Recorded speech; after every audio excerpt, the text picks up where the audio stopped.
Wow. I mean, just wow. That's really the only word I can use to describe my 3 days here in Greenland. We're talking scenic views of Nuuk, awesome waterfalls in the fjords, crazy icebergs beyond my wildest imaginations, scotch on the rocks, but the rocks are actual Greenlandic icebergs, real reindeer, post-midnight skies, isolated villages deep in the fjords. I mean, what does this place not have? And it really only took me a couple days to cover all of this, but that's not all. You see, there's this guy over at United. His name's Patrick Quayle, and he's sort of the reason that United started this flight to Greenland. He's United's Senior Vice President of Global Route Network and Alliances, and, well, he wasn't letting me get on the plane back home until I did a full polar plunge. He even made sure to record the whole thing, but at least I had company, which included a few prominent news reporters from CBS and MSNBC. Now I'm gonna stop talking for a second so you guys can actually understand how cold we felt in the moment.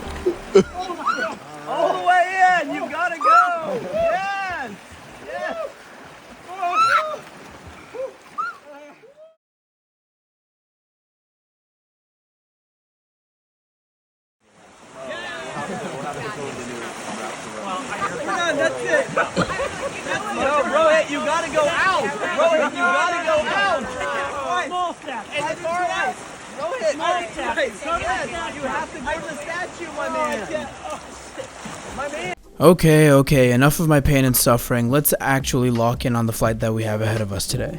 We're going to be taking off from runway 22 here in Nuuk and then heading straight into the Labrador Sea, where we'll enter Canada and then cross over into the United States and make our way down the Atlantic seaboard into Newark. A journey that in total will be 4 hours and 15 minutes wheels up, wheels down. Now, for those of you wondering how in the world United Airlines even ended up in Greenland, my video on the inaugural flight covers that pretty well, and you can click the link above to see it. But in short, until November of 2024, the runway was only 3,100 feet long, so only regional turboprops and similarly sized aircraft could fly here. However, with the runway's expansion all the way to 7,200 feet, now airlines like United and SAS can bring their new flights over, and Air Greenland can bring its big A330 over into Nuuk. Airport details aside, our journey begins at Hotel Hans Egel, which is pretty much as central as it gets in Nuuk, and virtually everybody on our flight was staying here for the most part, including our crew. They had their own transport to the airport, but otherwise there's a conveniently placed taxi stand right outside the hotel. And that's exactly what we did, and through the sea of red Air Greenland equipment you could see our United aircraft that had just arrived the evening before. As soon as I arrived at the airport, I went straight to the Premier Access lane to drop my bag off. Both the check-in lines were relatively empty at this point, as I was basically the last person to check in. Just Indian things. As soon as you cross security, you're led right into the main terminal area, where you'll find duty-free, the 4 gates meant for domestic flights, and gates 5 and 6 which are equipped with immigration services. Our flight was from gate 6, and that's the line that you see in front of you here. Everyone's got their own tastes, but I really like the simple finishes that the airport has and the great tarmac views that the airport affords. But apart from the views, let me give you a rundown of what else this airport has. Alcohol, alcohol, alcohol, more alcohol, accompaniments for alcohol, and more alcohol. Oh, and of course a coffee shop. Now, the airport doesn't have a lounge of any kind as of June 2025, however, just a few days ago I was at a private United event for this flight and I ran into the head of Greenland Airport Authority, and he basically told me that a lounge was very much in works for completion later this summer. Boarding eventually began, and our gate was a long walk to the aircraft, but nothing like a good 30-degree breeze blowing in your face to wake you up. As we were boarding, Patrick Quayle also was giving a tour to the Air Greenland CEO, who wanted to take a quick peek at the United aircraft.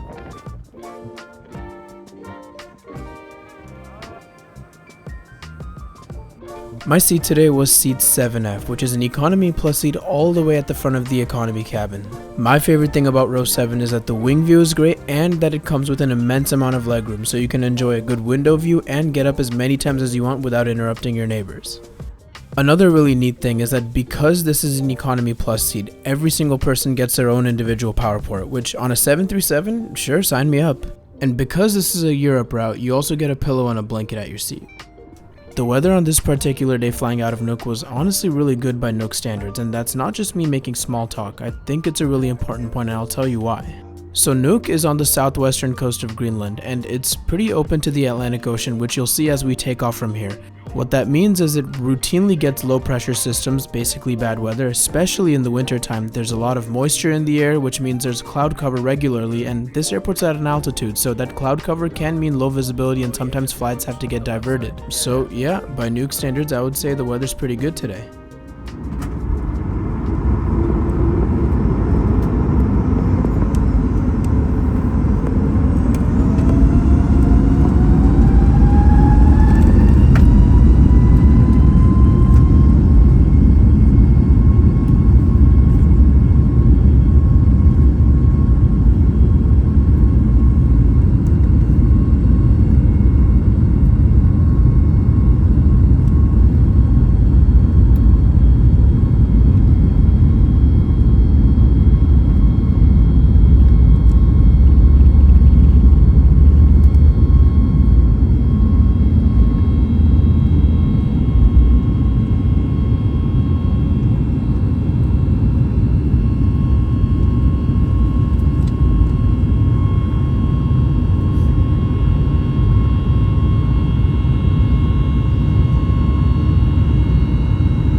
There's no doubt that Nuuk has always been an economic hub here in Greenland. Now United flies here, SAS flies here, Icelandair started bringing in a larger 737, and even Air Greenland also brought their A330 into Nuuk. But it wasn't always this way. You might be wondering, how did people even get to Greenland or even Nuuk before this?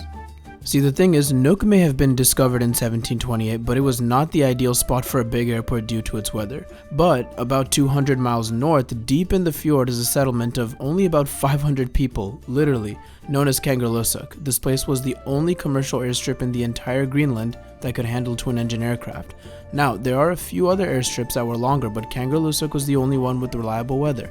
And there's also some history behind this place. You see, during World War II, Denmark did control Greenland, but then Denmark fell to the Nazis, so Greenland was essentially left on its own. So the US made a deal with the Danish ambassador to the US at the time, Henry Kaufmann, and this agreed allowed American military bases to be set up all across Greenland without consulting Denmark's occupied government or Greenland's Inuit populations. And now, as I'm sure you can probably tell, Greenland isn't exactly a flat terrain, and it's pretty rocky, so the US couldn't just put a military base wherever it wanted. The US Army had to conduct aerial surveys and were looking for places with stable weather, flat terrain long enough for a runway, and an inland location away from German naval threats like their U-boats. And that's how Kangerlussuaq's airport came to be. It was uninhabited at the time, but it was chosen perfectly because of the fjords, the terrain, and the weather, and that's why today it stood as the main airport to connect the world to Greenland. Or at least that was the case until Nuuk elongated its runway. But now that Greenland's capital and economic hub in Nuuk has a longer runway, they're the new cool kid on the block. Everyone's gonna be flying there.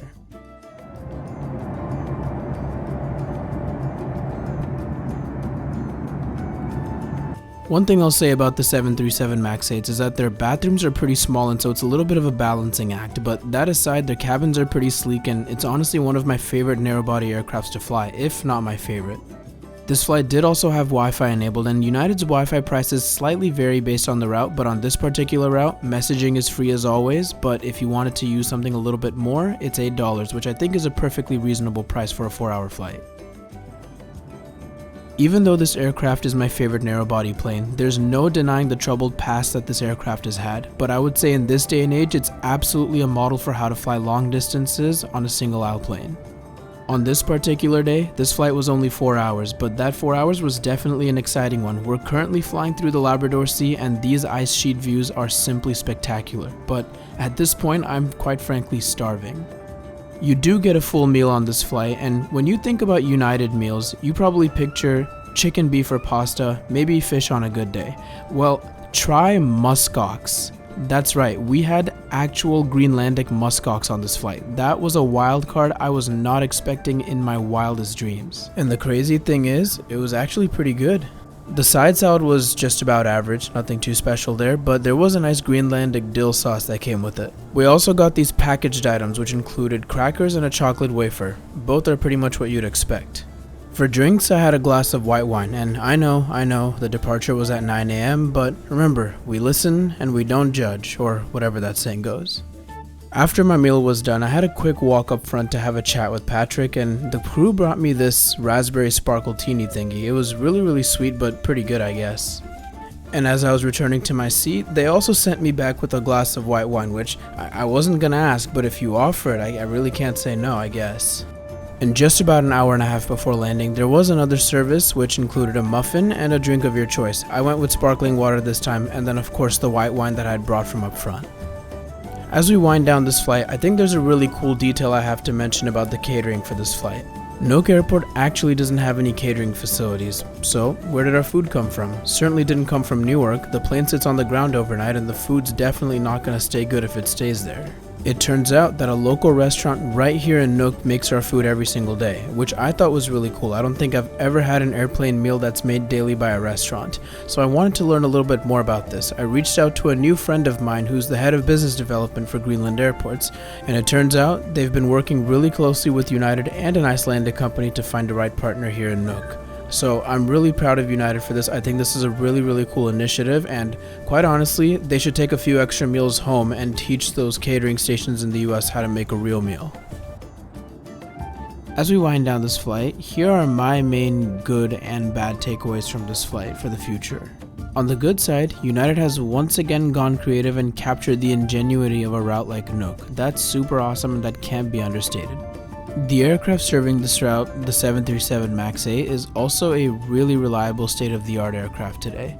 The seats on board are great. I think they're comfortable, they're decent for a 4-hour flight. Charging wise, there's a power port at every single economy plus seat, and then for economy there's 2 for every 3 seats, and every seat also has USB-C charging on their TV screen, so plenty of charging ports to go around. The amenities provided like the pillow and blanket are more than enough for a flight of this length. The food was really good on this route. To have a full meal and a snack service on a 4-hour flight, and for the catered meal to be delicious, I think that's a win-win. I also think the timings of the flight are great. It's short enough that you can have a daytime flight in both directions, but still optimized for connectivity and making sure you can maximize the day. The only problem I really had with this flight was the cost. With flights being nearly $1,000 one way and over $1,000 round trip, there's only a certain group of people who are going to be willing to pay that. And with Greenlanders making on average 5-figure salaries, I don't know how many of them are going to be able to afford this. But with that said, this route exists, so please take the opportunity and visit Greenland. I think it's a really cool place and one of the last underexplored frontiers on this planet.